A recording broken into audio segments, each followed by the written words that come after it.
साथियों, आरबीआई का यह निर्णय बहुत बड़ी जीत है कर्ज मुक्त भारत अभियान की। आरबीआई ने सर्कुलर जारी करके कहा है कि अब कोई पेनल्टी, सरचार्ज, इंटरेस्ट पर इंटरेस्ट नहीं लगाया जा सकता, और अगर लगाया गया तो ये क्राइम माना जाएगा।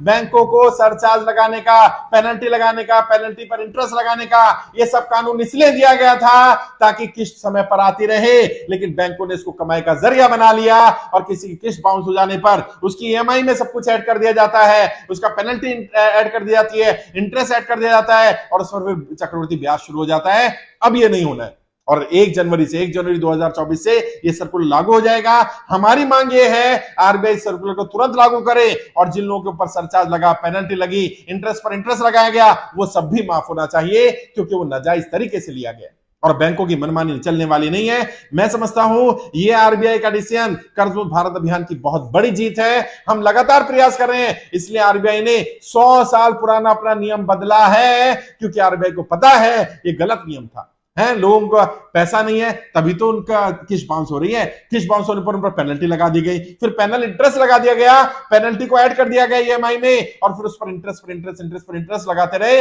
अगर व्यक्ति की 10 ईएमआई बाउंस है, 10,000 रुपए की ईएमआई है, तो आउटस्टैंडिंग 1 लाख बनना चाहिए था, 1.25 लाख बन जाता, 1.5 लाख बन जाता। आपने उस आउटस्टैंडिंग को 4 लाख 5 लाख बना दिया। क्यों? क्योंकि इंटरेस्ट पर इंटरेस्ट, पेनल्टी पर पेनल्टी, सरचार्ज पर सरचार्ज लगाया गया। अब ये नहीं होने वाला है, आरबीआई ने क्लियरली बोल दिया है, और अब आरबीआई भी हमारी फेवर में बोल रहा है। अभी आपने देखा पटना हाईकोर्ट का डिसीजन आया हमारी फेवर में। पटना हाईकोर्ट ने कहा सड़क चलते कोई गाड़ी नहीं उठा सकता, अगर उठाएगा तो एक क्राइम माना जाएगा। अभी जयपुर कोर्ट का निर्णय आ गया कि आर्बिट्रेटर रखना होगा, मीडिएशन करनी होगी, मीडिएटर रखना होगा, तो कर्जदार की सहमति से रखना होगा। बैंक अपनी मर्जी से किसी को भी आर्बिट्रेटर अपॉइंट नहीं कर सकते, किसी को भी मीडिएशन के लिए नहीं रख सकते, और जिसे भी रखा जाएगा पहले उसकी जानकारी कर्जदार को दी जाएगी, कर्जदार से सहमति ली जाएगी। आहिस्ता आहिस्ता कर्ज मुक्त भारत अभियान के मिशन काम कर रहा है, और हमारी जो मांगे थी वो सरकार आरबीआई के माध्यम से सुननी शुरू कर दी है, कुछ मांगों पर काम करना शुरू कर दिया।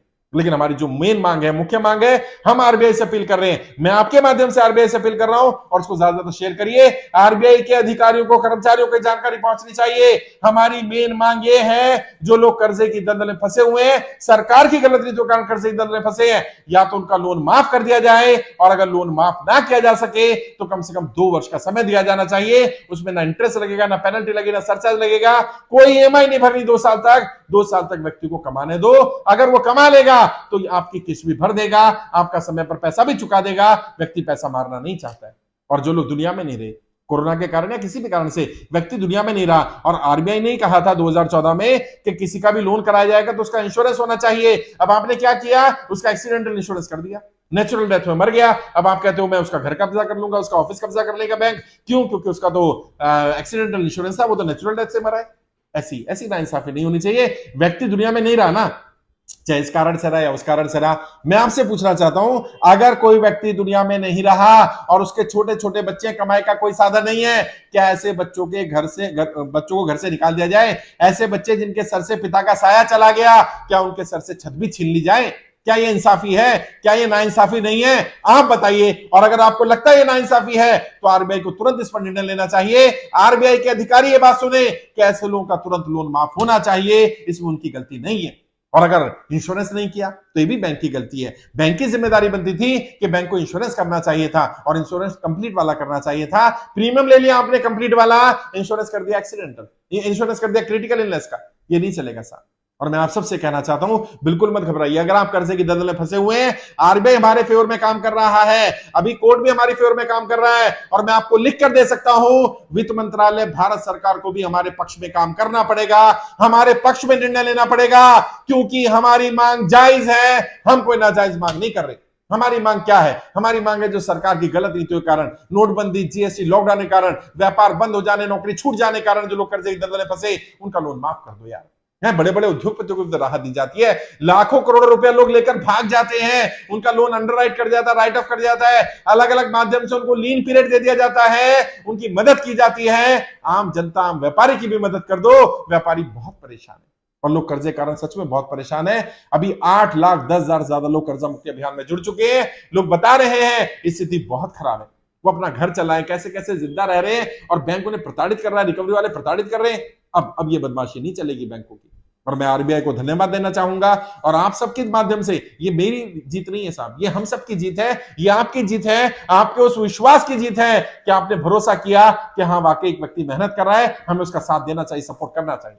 और मैं आप सबसे फिर वादा कर रहा हूं, एक दिन वो आएगा जब जनता कर्जा मुक्त होगी। या तो वर्तमान सरकार जनता को कर्जा मुक्त करेगी, या ऐसी सरकार लेकर के आएंगे जिसका सबसे पहला निर्णय होगा जनता को कर्जा मुक्त करना, जनता का कर्जा माफ करना पड़ेगा, और कोई विकल्प नहीं है सरकारों के पास। या तो वर्तमान सरकार कर ले, वरना ऐसी सरकार लेकर के आएंगे। मैंने बार बार कहा है, अब ये लड़ाई आपकी लड़ाई नहीं है, अब ये लड़ाई मेरी लड़ाई। कोई गलत कदम मत उठाओ। मैं आपसे हाथ जोड़ के विनती कर रहा हूं, आज ही पता चला एक परिवार ने आत्महत्या कर ली, कारण वही कर्जा था, 6 लाख रुपया कर्जा था, 7 लोगों का परिवार था, 7 लोगों ने आत्महत्या कर ली। यार मर जाना समाधान नहीं है, कर्जा आज नहीं तो कल उतर जाएगा, जीवन तो बहुत बचा हुआ है भाई, है कुछ वक्त खराब हो सकता है, 2 4 5 10 15 साल खराब हो सकते हैं, पूरा जीवन खराब नहीं है, पूरा जीवन बर्बाद नहीं करना। अपने आप को दोषी मत ठहराओ, अपने आप को दोष मत दो, आप कर्जे की दलदल में फंसे, इस पे आपकी गलती नहीं है, इसके लिए सरकार की गलत नीतियां जिम्मेदार हैं। सरकार की गलत नीतियों की सजा अपने आप को नहीं देनी है। मैं आपकी लड़ाई लड़ रहा हूं, मैं आपका भाई, आपका दोस्त, आपका बेटा, मैं आपसे वादा करता हूं, एक एक रुपए का आपका कर्जा उतरवाऊंगा। अब ये लड़ाई आपकी लड़ाई नहीं है, अब ये मेरी लड़ाई है।